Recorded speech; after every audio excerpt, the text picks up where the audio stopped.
FM.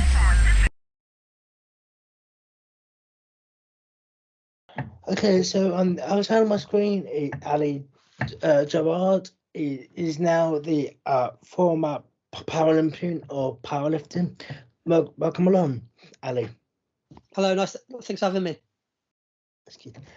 So, as I do with all these podcasts, you go way back into your youth, if you can remember that far back, Ali.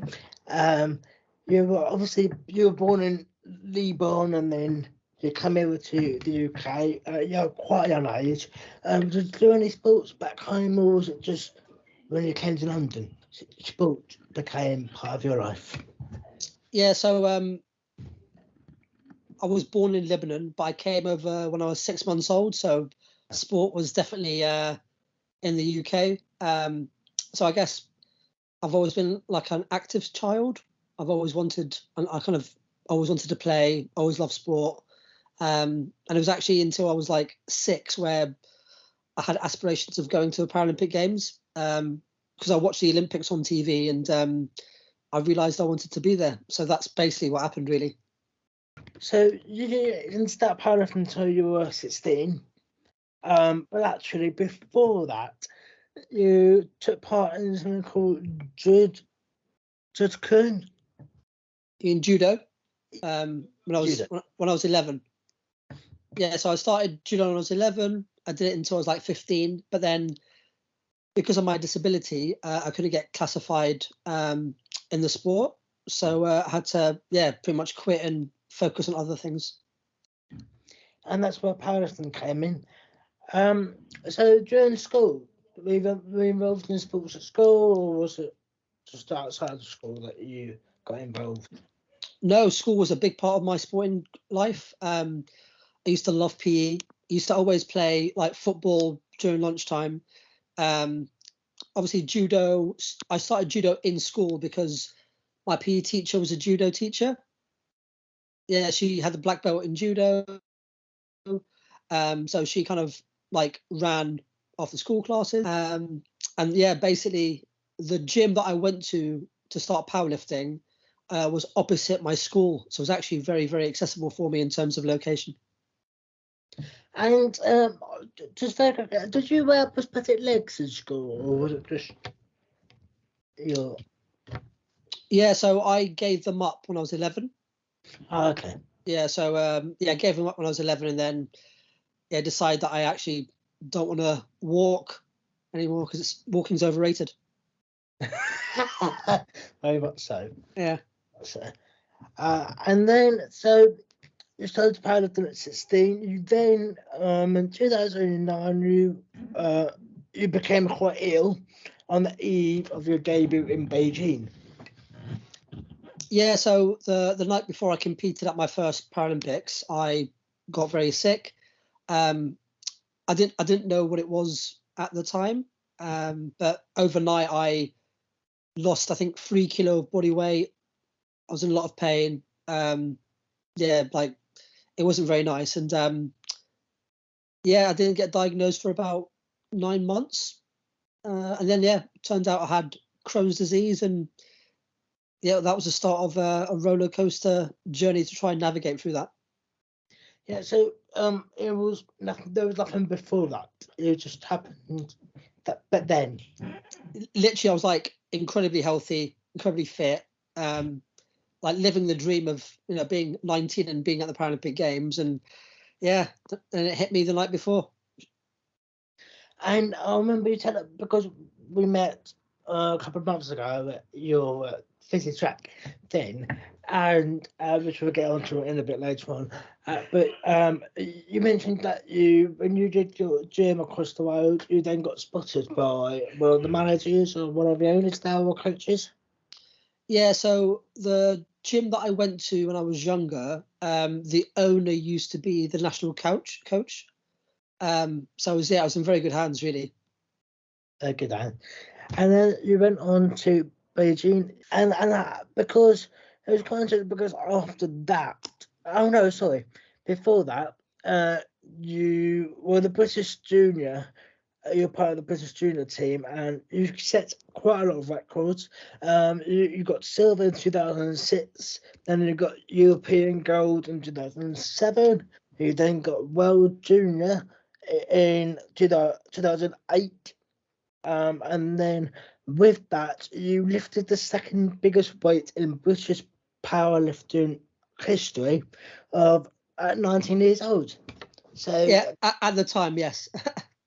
at the time, so you did quite well before you got to Beijing. You performed quite well. And what was it like being a youth champion and going to all these events across the world as a youngster?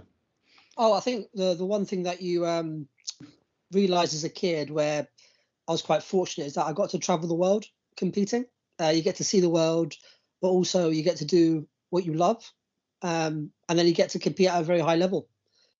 I think the big thing was the transition between junior and senior is huge, and you get quite humbled when you go up to the senior ranks. You're like, oh, actually, I'm not that great. I thought I was. So yeah, like I think Beijing is when I kind of knew just how good I had to be going forward. I mean, you're quite well off that.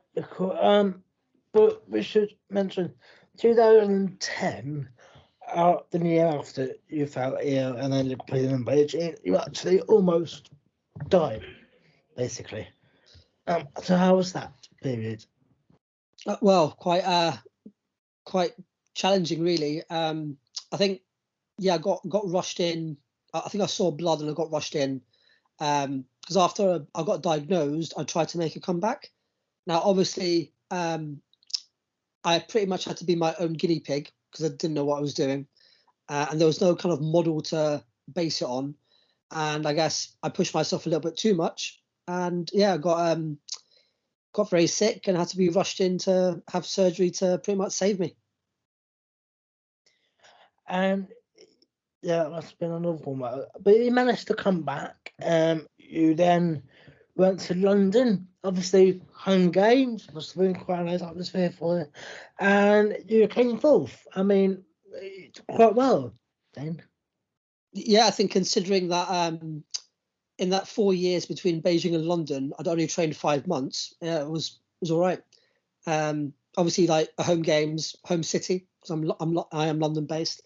You're not going to get an atmosphere quite like it, is what I'd say. And I've not had an atmosphere since like that. But I guess for me, looking back, it was both incredible that I made it, but obviously disappointing that I didn't come away with something. But that you didn't need to worry about that because you got some gold shortly after that. 2013, you went to the Asian Open. You got a world record lifting of 185.5 kilograms.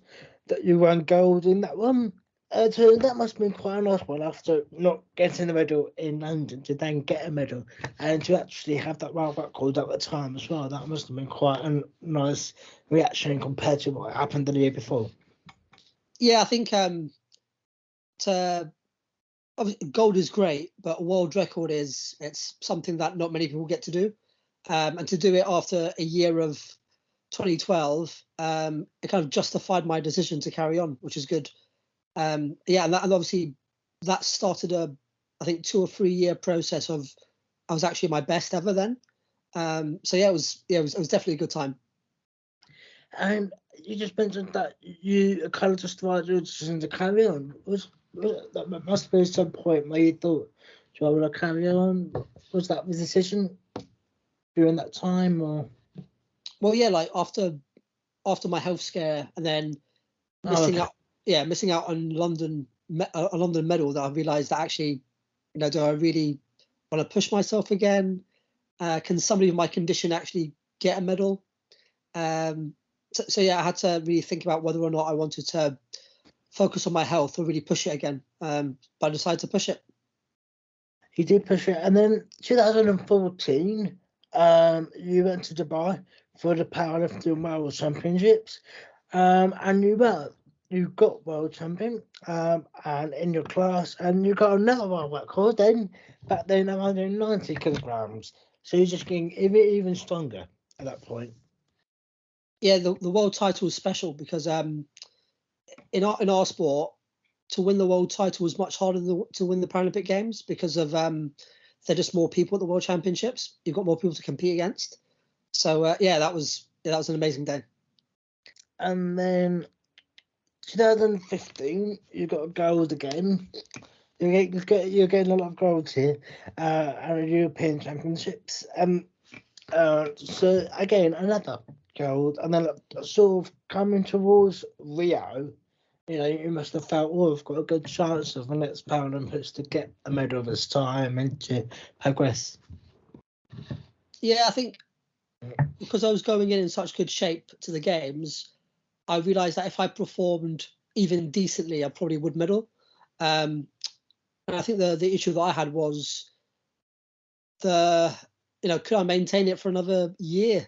Because obviously in our sport, you can get injured at any time, and it's all about fine margins. So I had to really focus on trying to get there like healthy, but also injury free. And looking back at all the games you've done and all the World Championships and everything else, was there a set of preparation for you? Like, you just do each weight at a time, or do you just go into it with a certain weight? What's the preparation like? The thing is, so because the Paralympic Games are every 4 years, you've got a deadline, and you pretty much know, looking at like historical data, what's going to do well at Paralympic Games. So you just have to like work yourself like backwards in terms of, what am I doing now? How far am I from where I need to be? And can we use the competitions in between as pretty much a test run and try new things and see what works and what doesn't? So I'd say that every competition between the games is a learning process. Obviously, you've got the World Championships and the Europeans and the Commonwealth Games. They're obviously major championships. But you kind of use like the Grand Prix events as, the tester, basically. So it depends how important the competition is what I'd say. And then I got well with that one, because then in Rio you got silver. So again, a bit of this time, you're some quite pleased with that. Yeah, like for me, I completed the set in Rio. It was to be fair, looking back now, the performance could have been better, but nobody remembers the performance, so it's fine.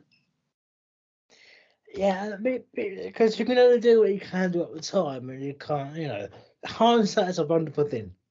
So yeah, but I went into it in better shape than I showed. I think that's the one regret that I have about the games, in terms of I could have probably lifted much more if I kind of managed the last week into the games better. Yeah. And then there seemed to be a bit of a gap here, because I can really find anything else. 2016 to kind of pandemic time.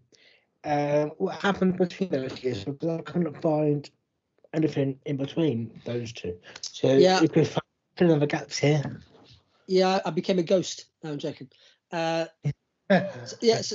basically after Rio, I got very sick, and I didn't compete for 2 years. And basically I was fighting against my health for the duration. That's why you hardly saw me compete in that time. Yeah, that kind of makes sense. And then lockdown came along. How did you find the whole pandemic thing? Because obviously you would have been in that vulnerable bracket. So lockdown must have been quite tough. And I do remember actually seeing an article at the time. I think it was from you or with another Paralympian as well. It was like an article of both. And then didn't you actually stay at home for longer then as well? Yeah. Yeah. So because of medically, I was so ill, and obviously there was no vaccine at the time, I had to pretty much self-isolate like longer, and had to be stricter in how I isolated. So yeah, that had to be done. I had no choice. And yeah, you kind of, I guess you just get on with it, basically. Like I'm someone that is very adaptable to any of the challenge, because if I wanted to get to Tokyo, I had to do this process, and yeah, we managed to pull it off. And was it true that you isolated pretty much from January 2020? Pretty much. Yeah. Pretty much. Yeah, Yeah. it was like very limited humans were in contact with me. Pandemic, you pretty much. How was training at home for Tokyo? That must have been quite difficult. You have to be very disciplined, because my living room was converted into a gym pretty much. The issue was in the living room, you chill out, watch TV. I was literally doing everything in the living room, which obviously made it quite hard to have a fresh environment. But the one thing about athletes is that regardless of the condition, we stay disciplined and we still stay focused. So I had a very good support team around me, like Zoom calls and coaches zooming in and making sure that we were doing what we need to be. But yeah, it's to stay in like one room for the majority of the day, it's definitely a challenge. Yeah, and then you just had to go to a different room and go, that's better. So you can't really you can't wait to go to the kitchen and go, oh yes, this is your changing environment. It's weird. Yeah. It's just quite funny, even if you don't like your kitchen very much, it's just going to go, oh, that's better. Because you just get sick of just seeing the full same walls for. Exactly. Yeah. So, I mean, during lockdown, athletes did get given a assumption type of thing where you can go out. Did you do any of that in the run-up? Yes, because the gym is probably the best environment to improve. But they had to probably ease me back slower than others because of where I was medically. And we did that progressively. We tried to, mitigate as much risk as possible with what we knew. And we had to, navigate through it. So even in the gym, I was kind of in the corner, protected. So it was actually, we tried everything. Yeah, we pop up screens and go, don't go near me. Yeah, exactly. I'm special. Yeah, very special. And then in 2021 you were looking for a medal. You were just because I saw an article about this, I wasn't quite sure. I'm pretty sure you can confirm this. That you actually were looking for a medal, but you wanted to prove that you could have Crohn's disease and still achieving the highest level. Yeah, so I knew after what happened to me that the expectation of the medal had to go, because when your body goes through that, and because of, I guess, not having much time to come back, you have to set more realistic aims. And for me, because of physically I was so bad, just to qualify was going to be very, very hard. So for me, like, qualification was the medal rather than the actual medal around my neck. And how's the qualification happen? Because obviously, no competitions during COVID. So how did it work with the kind of qualifying for? Was it just based on whatever you did beforehand, or? No, so there was a few competitions that were put on when it was safe to do so, but we had to follow a strict protocol. So I competed in Georgia maybe 5 months from the games, and that was literally my only and final chance to qualify because at the time I wasn't in the top 8. And then you ended up being 6th in that, which. Yes, it's not bad, considering that I thought I was going to come last. So that was good. And what was last place? Out of how many places? So in our sport, the top 8 qualify automatically, and then I think there's 4 wild cards. So it's out. Yeah. So only 12 make it to the games out of hundreds and hundreds of people. Yeah. So only the top make it. Yeah. That's the middle. Yeah. That's and then because I remember us speaking about this, and then you decided not to carry on.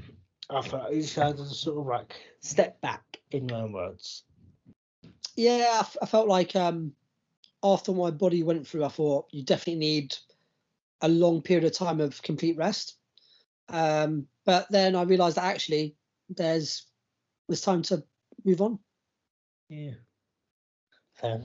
And then from there, you actually got into the world of media and filming and doing exercise. When did you start exercise? During lockdown. Oh, so this was a sort of okay. So how did you come up with the idea? How did it progress, into a company business? Yeah, so I think in the first lockdown, I was reflecting on my career as an athlete, and I kind of always wondered when I was growing up why I was the only disabled person in the gym. Like, what was stopping disabled people going to the gym, integrating in that environment, keeping fit and active? Why was I different in that sense? Or were there barriers there that I just didn't quite understand? Obviously, fast forward, 15, 20 years, and has that changed? Not really, I don't think. So obviously during lockdown, there's so many fitness apps that were launching. So I thought, well, there must be a fitness app for disabled people. So I'm going to go and find it because I'm actually quite curious.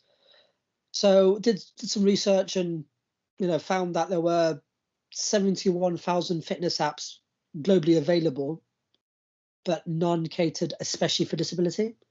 Some had disability elements to them, but it was more like a sideshow and it was very generic. So I felt that actually, one, that was scandalous, and two, I thought, well, if there was a fitness app, how can it be done? And that's where the idea came. So I pitched it to my manager at the time and said, is it crazy? He said, it is crazy, but we could do it. So in 8 months of thinking about it, we launched it in the UK. And 2 years later, it's going pretty well. So very well. And that's the app that you can get on the Apple and Android and stuff like that. Yes. Yeah. So it's ACCESSERCISE. It's quite the mouthful. It's quite powerful. And so was Physitrack one of the first companies to sort of come on board? So Physitrack is a kind of platform where it's kind of a rehab platform for practitioners, and they've got an excessive library of rehab exercises. However, they admitted that I guess they don't have enough disability content, so we kind of do that for them to make sure that their platform has diversity and also has and it also cater for a lot of disabled people that are either newly injured or they're just coming back from an injury, and it supports the practitioners that support them. So it's been great working with them. Yeah, because when I got approached, I was like, why have I not been anything like this before? I mean, it feels like it should have been done years ago, almost. But no, it's a great idea. Thank you. We think so too. Exercise is not an elite sporting app. Yeah. It is a fitness app for the general disability community. You don't have to be a Paralympian. You don't have to want to go to the Paralympic Games. It's there to kind of serve you in your fitness and health goals. At the moment, we cater for 6 disabilities, but obviously we're going to expand it. I think people need to realize that even have a disability in the app takes a lot of time and effort. So we're asking people to be very patient with us. Very bad. What disabilities have you currently got on the app? Yeah, so we've got 2 amputee impairments, so single arm and single leg. Okay. We've got 2 spinal cord impairments. We've got visually impaired, and we've got dwarfism. Okay. And then obviously it's band, it's cerebral palsy, muscular dystrophy, and the rest of it. So cerebral palsy is coming next. Okay. Brilliant. And then it was quite a fun night when I came round to London, and thank you for the thank you for the money back. You know, all the sort of like expenses and that. Brilliant. That's probably the reason why I came along, really. But no, it was a lovely day. Yeah. Brilliant day. Thank you for coming and for allowing me to be part of the journey. It was quite a nice day. Well, you did pretty well with all them exercises. Thank you. And of course with the on stage physio as well. Exactly, yeah. Sort of like hand stuff, and I was like, oh, this is going a bit too close to my liking. So But we had a good time. we had a good time. And so the future, I mean, is powerlifting still, is it coaching you want to do, or is it just purely on this exercise and all that for the future now? Yeah, so my powerlifting career is probably over. Yeah. And yeah, like it's about trying to create a fitness app that can serve the disability community globally. So the idea is to make the app international soon, and launch in other countries, and hope that it becomes the market leader for, I guess, disability fitness and health, but also challenges the fitness, the fitness industry and how to be more accessible. So I think, I'm hoping that we become the leader in that sense. And is media another thing to try to look for? Try to get maybe commentating on powerlifting in the future. Yeah, so I commentated the Commonwealth Games in Birmingham for the BBC. It would be nice to do it at the Paralympic Games, but to be honest, that's not really a priority for me. I'm trying to probably shy away from the media now, so I can have more a quiet life. After this podcast goes out, then you can have a quiet life after that. Yeah, exactly. I'm trying to hide underneath a rock, but I guess if exercise does well, I'm gonna probably have to keep going with the media stuff. Yeah. And so what was that? BBC? Was that BBC 5 Live or the actual BBC? No, it was BBC Sport. Oh, okay. Yep. Yeah, and that was last year, wasn't it, Birmingham? Yep. Last year. Yeah, and just trying to shy away from that and just be sort of in the background with the app and hoping to expand it and all that. Yeah, in the shadows. Yeah, in the shadows. And coaching, that's not the way for you? No, not at all. No, I don't like coaching at all. Like, I haven't got the patience for it. Whoever coaches, fair play to them. Yeah, but I haven't got much patience myself either. So yeah, would be the best thing. Especially when you don't have someone that that they can do it, but they don't do it enough. It's like you get a bit frustrated. So yeah, you can't want it more than them. No. So that's pretty much everything. Did you get an MBE or an OBE at some point? No. Nobody's nominated me. Can you believe it? Terrible. That's a shame, isn't it? I know, terrible. Yeah. I don't. Nobody thinks I deserve it yet. Well, to be honest, I don't think, because I've seen many Paralympians get them. I was thinking, surely you must have had someone by now, but no. You might get one to services for the disabled community for your app. Who knows? No, I think people hate me. It's fine. Don't worry about it. I don't mind being hated. I'm the outlier. Yeah. So I saw on your LinkedIn, you've got PHY or whatever it is. PLY. Yes. So what's that stand for? Is that some sort of university type thing or something? No. So every Paralympian gets to put that. Oh, okay. Yeah, put that at the end of their name.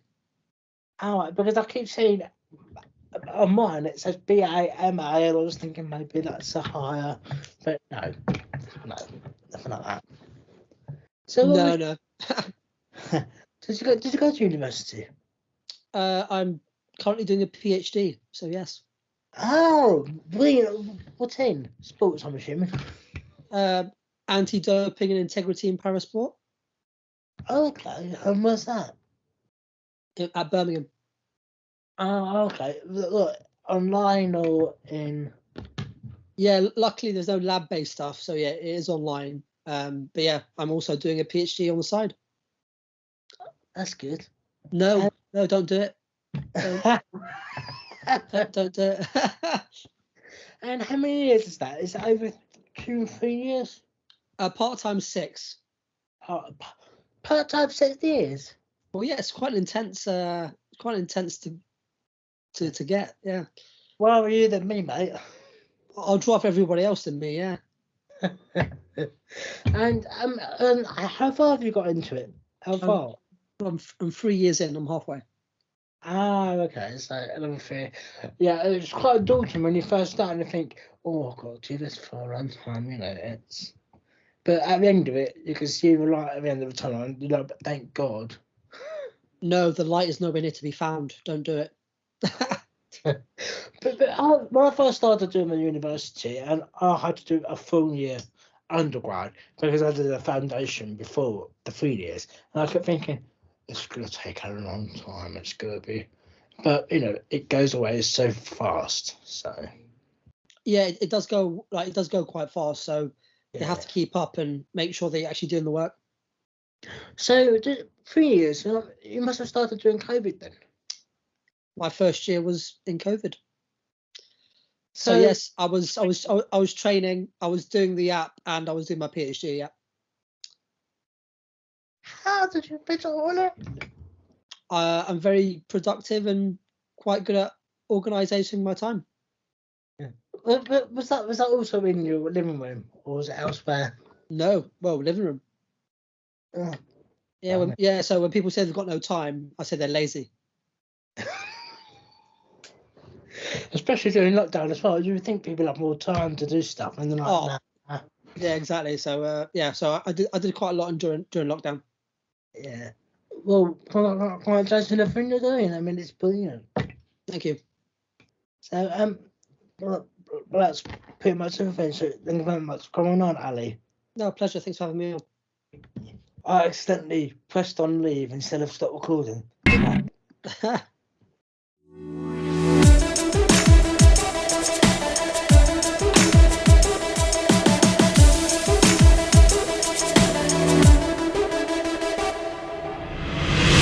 Voice.